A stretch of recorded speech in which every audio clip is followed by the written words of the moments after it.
আসসালামু আলাইকুম রহমতুল্লাহ। আজকে আমি পবিত্র কোরআনের আরেকটা সূরা জিলজাল এইটা সম্পর্কে একটু রুকু 1 আয়াত 8 ওইটা মদিনা অবতীর্ণ করে এই সূরাটার একটা বাংলা তর্জমা বলবো, যেটা হলো পৃথিবী যখন ভয়াবহ কম্পনে প্রকম্পিত হবে এবং তখন আর জমিন যখন তার ভেতরের সব কিছু বাইরে নিয়ে পড়বে, তখন মানুষ বলে উঠবে এর কী হলো।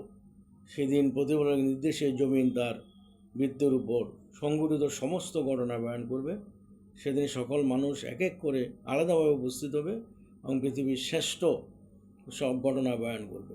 পৃথিবীতে যখন মানুষ এক আলাদাভাবে উপস্থিত হবে এবং পৃথিবীতে সে যা করছে তার একটা প্রতিটি কাজ দেখানো হবে।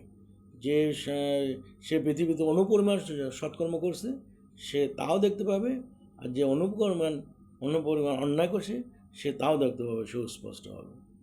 সুতরাং সূরা জিলজালের অর্থ আমরা বুঝতে পারছি যে এখানে আমরা যদি কোনো সৎকর্ম করি সেটা পরকালে তা দেখানো হবে, কোনো অন্যায় করি তাও দেখানো হবে এবং সেটার উপর বিচার সাব্যস্ত করা হবে। সূরা জিলজাল, সুতরাং এটা আমাদের থেকে শিক্ষা নেওয়া উচিত। আমরা সবসময় সৎ কাজ করব এবং ভালো কাজে সম্পৃক্ত হব, খারাপ কাজ থেকে আমরা দূরে থাকব। এজন্য সৎ কাজে আদে, অসৎ কাজে নিষেধ করতে হবে। সূরা জিলজালের সারনজুল হলো এটা, যে সামান্য পরিমাণ সৎ কাজ করে সেটাও দেখানো হবে, আর যে অন্যায় করছে সেটাও দেখানো হবে। সুতরাং সৎ কাজের সাথে সম্পৃক্ত হলে আল্লাহ রহমান রহিম, আল্লাহ গাপ্পার নামের রসুলা হয়তো আমাদেরকে একটা সৎ কাজ করে ওটার রসুল আমাদেরকে হয়তো ক্ষমা করতে পারেন। এই জন্য আমরা এই সূরা থেকে শিক্ষা নিব যে সৎ কাজের সাথে সম্পৃক্ত থাকব এবং অন্যায় কাজ থেকে আমরা দূরে থাকব।